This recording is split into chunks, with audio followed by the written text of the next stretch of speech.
নমস্কার, শুভ সকাল। আপনাদের সবাইকে স্বাগত জানিয়ে শুরু করছি আজকে নতুন ভ্লগ। আশা করছি আপনারা সবাই যে যেখানে আছেন ভালো আছেন, সুস্থ আছেন। ঘড়িতে সময় এখন 10টা। আজকে সকালবেলা উঠেছি, উঠে তারপরে আবার শুয়েছিলাম। আমার পেটের অবস্থা খুবই খারাপ। কালকে স্ট্রিট ফুড এত পরিমাণে খেয়েছি যে আজকে আমার পেটে খুব ডিস্টার্ব দিচ্ছে। এই পর্যন্ত দুবার আমি দৌড়েছি টয়লেটে। কালকে আসলে উল্টাপাল্টা খাবার খাওয়া হয়ে গেছে, তার মধ্যে জল টল খাওয়া কিছুই ঠিক মতো হয়নি। এখন আমি জানি না, আজকে তো এটা আমার মা শুনলে আমার এত রেস্ট্রিকশন দিয়ে দিবে। আমার মাঝে আমাকে শুধু মনে হয় আলু ভাত, সেদ্ধ ভাত খাওয়াবে। কি করবে আমি এখন জানি না। শরীরটাও ভালো লাগছে না। কালকে এত হেঁটেছি, পুরো শরীরটা এখন ব্যথাও করছে। তো ফ্রেশ হয়েছি, দেখি এখন কিছু খাবো। প্রচণ্ড খিদেও পাচ্ছে আমার। আমি রোদ্দুরে বসে আছি, আর বোনা আর মা কাজ করছে। বোনা কি করছে, পেঁয়াজ রসুন ছাড়াচ্ছে, খোসা ছাড়াচ্ছে, আর মা এখানে এই যে শলার ঝাড়ু। মা আর বাবা রেডি হচ্ছে। বাবা আর মা একটু বেড়াতে যাবে, মামা বাড়িতে যাবে। মামা বাড়ির আশেপাশে কোথাও একটা কীর্তন হচ্ছে, তো সেই কীর্তন শুনতে যাবে। আর সঙ্গে যদি মেয়ে দেখতে পায় তো মেয়েও দেখে আসবে। আমার বাবা মায়ের এই একটাই কাজ, কীর্তনে যাওয়া আর মেয়ের সন্ধান করা। যদিও কীর্তনে আজ পর্যন্ত কোনো মেয়েই খুঁজে পাওয়া যায়নি। এখানে সম্পার চুলে কালার করা হচ্ছে। এই যে গুলে নিয়েছি কালার, আর এটা কী কালার ছিল আমি জানি না, তো চেষ্টা করছি চুলে কালার করার। তো কালার হয়ে যাক, তারপরে ভালো মতো দেখানো যাবে। বা সুন্দর কালার একটা অর্ধেকটা দিয়ে ফেলেছি। সে দই করিস না।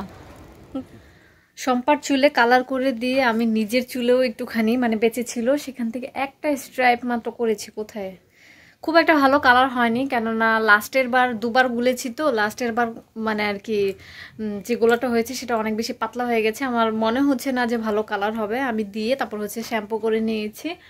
আর শ্যাম্পু করার পর এত শীত করছিল, সোয়েটারও গায়ে দিয়ে নিচ্ছি। আর আমাদের আজকে 3টে বাজে মেলায় যাওয়ার কথা। দেখা যাক 3টে বাজে যেতে পারবো কিনা। প্রায় সময় ঘনিয়ে এসেছে। এখন দেখি আগে সম্পার খবরটা নিয়ে আসি, তারপর যাবো। দুপুর 3টে থেকে আমরা মেলায় যাচ্ছি। সেই মেলা যেতে যেতে এখন বাজে 6টা 40। তো এখন যাচ্ছি। আর আমাদের বাড়ির এখানে একটা বাড়িতে অনুষ্ঠান হচ্ছে, সেজন্য গানের আওয়াজে কিছু আজকে আমরা থাকতেই পারছি না। তবে আমার বেশ ভালো লাগছে, যখনই গান চালাচ্ছে তখনই আমি একটু একটু করে নেচে নিচ্ছি।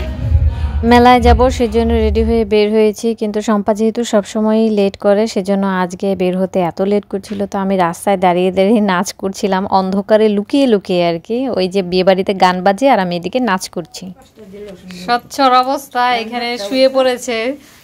আর কাকির এখনো রেডি হয়নি। যাবো সে কখন থেকে রেডি হয়ে বের হয়ে আছি, আর ওনারা এখনো রেডি হতেই পারছেন। ওই বিয়ে বাড়িটা একটু ঢু মেরে যাবো ভেবেছি, বিনা নেমন্তন্নের বিয়ে বাড়িতে ঢুমারবো একটা, তা হবে কিনা কে জানে। চলে এসেছি মেলায়, আর এবারের মেলা থেকে আমি অনেক কিছু কিনেছি, আজকেই কিনেছি। সেগুলো সব বাড়ি গিয়ে আপনাদের সাথে দেখাবো।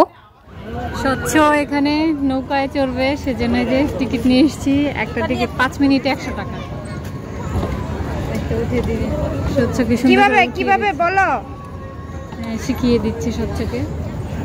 আর আজকে আমরা অনেক কিছু কিনেছি।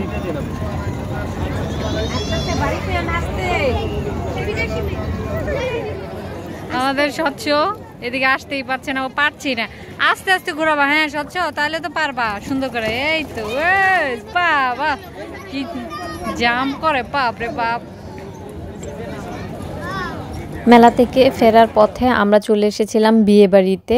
আর এখানে ওই যে দূরে স্টেজে বসে আছে বর আর কনে, এদেরকে দেখতে বেশ ভালো লাগছিল। আজকে গায়ে হলুদ না মেহেন্দির অনুষ্ঠান হচ্ছে, কিছুই বোঝা যাচ্ছিল না। চলে এসেছি মেলা থেকে, আর আমরা অনেক কিছু কিনে নিয়ে এসেছি। ঘরে বসে এসে এইগুলো খেয়েছি, ঝালমুড়িগুলো খেয়েছি। এত ঝাল করেছিল আজকে যে কি বলবো, প্রচণ্ড ঝাল লেগেছিল, সেজন্য বাড়ি এসে পরে খেয়েছি। আর এখন আমি বিকেলবেলাতে মাংস ভিজিয়ে রেখেছিলাম পাকোড়া বানানোর জন্য। দাঁড়ান, তেলটা নিয়ে একেবারে। তো সেটাকে যাওয়ার আগে ম্যারিনেট করে রেখে গেছিলাম। এখন এই যে এখন এটাকে ভাজবো। এই মাত্রই চালের গুঁড়ি আর কর্নফ্লাওয়ার দিয়েছি। কর্নফ্লাওয়ার বলতে ওই যে আমরা যে ভুট্টাগুলো গুঁড়ো করে নিয়ে এসেছিলাম সেটা দিয়েছি। তো এখন ভাজবো আস্তে আস্তে। এই যে চলে এসেছে সচ্ছি। ও কি তুমি খাবে? কেন খাবে? ভেজে নিয়ে চলে এসেছি এখানে। এখান থেকে বেশ কিছুটা বোনা রেখে সরিয়ে রেখেছে, আর এ কটা নিয়ে এসেছে খাওয়ার জন্য। তো এই যে স্বচ্ছ এখানে বসে আছে খাওয়ার জন্য। তো ওর মা তো আর এলো না, ওর মায়ের জন্য কয়েকটা দিয়েও দেবো। এই যে এই ব্যক্তি কালকে এত খাবার খাইয়েছে হালকা খাইয়েছে, মানে হালকার মধ্যে খাইয়েছে, বাড়ির মধ্যে খেয়ে এই যে এই ব্যক্তির পেটের কন্ডিশন বেশ একটা ভালো না, আছে খালি ঘর বাহিরে যেতে হচ্ছে। আমার বাড়ির ঘরে যেতে যেতে আমার কাহিল অবস্থা, সেজন্য এই খাবারগুলো আমি খেতে পারছি না। এই যে খালি যে একটা খাবে, এই হালকার মধ্যে খাবারটা খাবে। এই যে তিনি এটা খাবে, এটা খাবারটা আমি খেতে পারছি না, আমার মনে খুব দুঃখ। তো আমি এখন দিদিদের ঘরে যাচ্ছি, একটু দিদি আমাকে ডেকেছে, এসে আচ্ছা যা, এখন এই যে হালকার মধ্যে খাবারটা ইনি খাবে। চলে এসেছি দিদিদের ঘর থেকে। দিদি আসলে একটা কাঁথা সেলাই করতো সেলাই মেশিনে, তো সেটা দেখিয়ে দিতে গেছিলাম।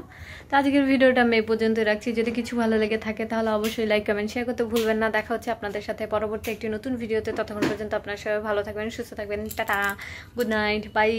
আবার যেন দেখা পাই।